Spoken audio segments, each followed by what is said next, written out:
Hi everyone. We've been talking about the Borresen C Series for a while now, but not all of you have gotten the chance to hear the C1 in the wild. Take a look at this video with Jay's Audio Lab at Axpona last year and let us know what you think. Do it all over again, 2024 Axpona Audio Show.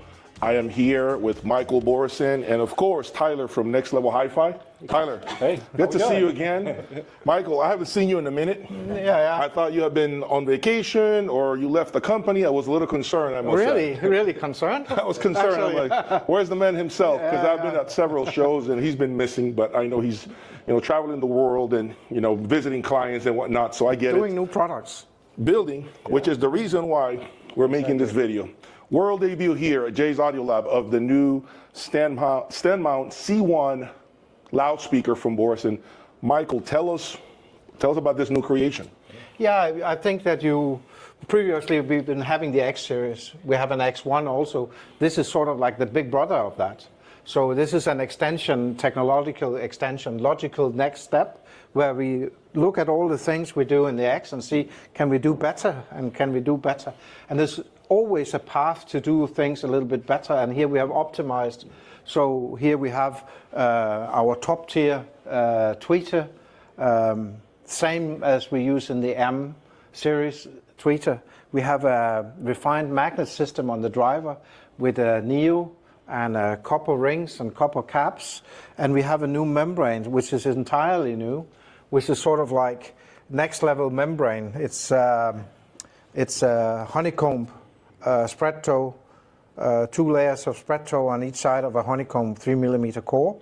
But what's different here is that the matrix material that we use to create the carbon layer has whiskers inside, and that binds the 2 adjacent carbon fibers closer together or stronger together. Okay. Because sort of like the matrix is sticky rather than or has friction rather than let the carbon slide. So there's building bridges, these tiny graphene particles in the matrix, building bridges between.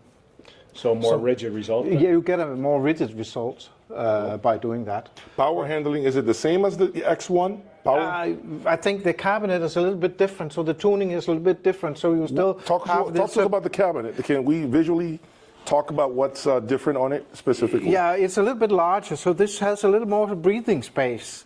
It has a little different tuning with the ports here in the back, and it has carbon reinforcements here in the sides rather than the front and top. Interesting. You see the carbon fiber on the side is now gone from being on the top to the side to reinforce the sides of the loudspeaker cabinet. So just like the X series, Jay, it looks beautiful. It's not just for vanity. It does reinforce the cabinet as well. Yeah, it's 1 mm thick, so it's actually like you take a 1mm thick or 2mm thick actually steel sheet to slap on the side, because roughly the carbon is twice as stiff as steel. Okay. So it has a real function in terms of the resonance and the ability for the cabinet. When you push it up, you get pressure and it will grow, but this one locks it in place, so it makes the cabinet a lot more rigid. With none of the downsides of metal either. Right? Yeah, it has a. Now I'm going to ask for my audience, because I know you all are going to ask me this.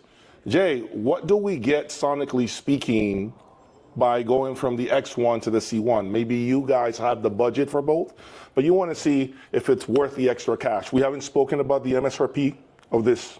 What's the MSRP current? $16,500 with the stand. With the stand, $16,500 with the stands.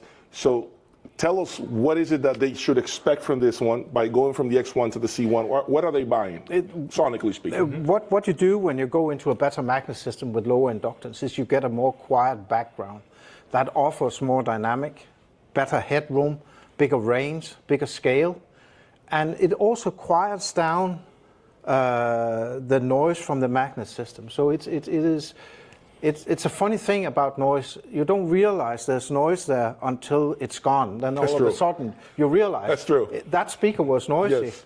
But you don't realize it until you hear a speaker without the noise. Yep. So whenever you can go into a less noisy environment and less noisy component around this, It's also a hugely upgrade in the crossover with a coil in the X being this big. Now it's this big because there's a lot more mechanical stability in making the physical size. And when we do the vacuum infusion, we have these big layers that are glued together, so you have that as stable as a rock.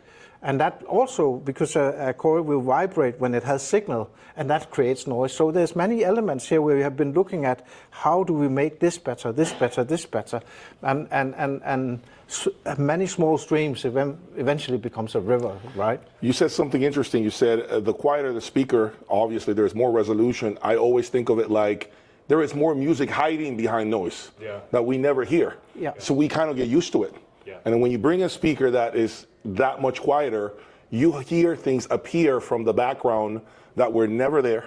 And even at lower volume, you hear more things that you're like, what is this? Like, I never heard the whispers behind. Totally. And so that's one thing that is quite attractive. How much heavier is this, Tyler, do you know, from the X1?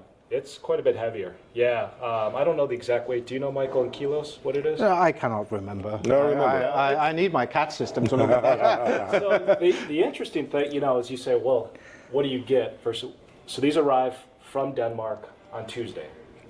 Josh quickly unboxed them.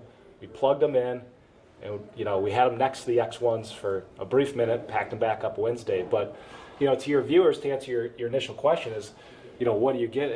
It's much more resolution, much quieter background, much more articulation, right? All the things that Michael's talking about from the technology. That said, if you love your X series, just don't listen to these and you'll be perfectly content. I always say that. Just don't listen to something that you're afraid of. Yeah. Because that you cannot unhear when you hear something better. It is impossible to forget. Cables, you were talking about this new cable line. Tell us about your new cable line. Yeah, this is, we really wanted to create sort of like an ecosystem within Axis. So this is Axis that has now a cable loom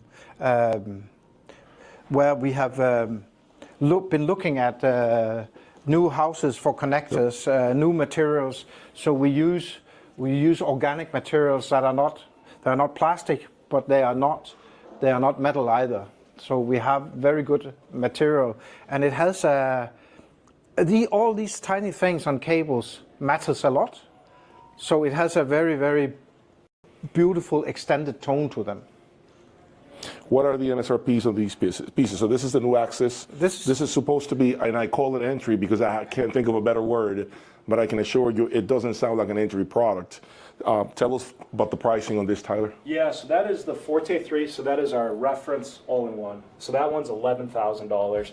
That again is, I know you've heard it a bunch of times, but it's your streamer, it's your DAC, it's your integrated, it's your Class A headphone amplifier, it's everything. All in one. All in one. Okay. And then it wasn't quite ready for the show, but we will have an Access high-performance network switch.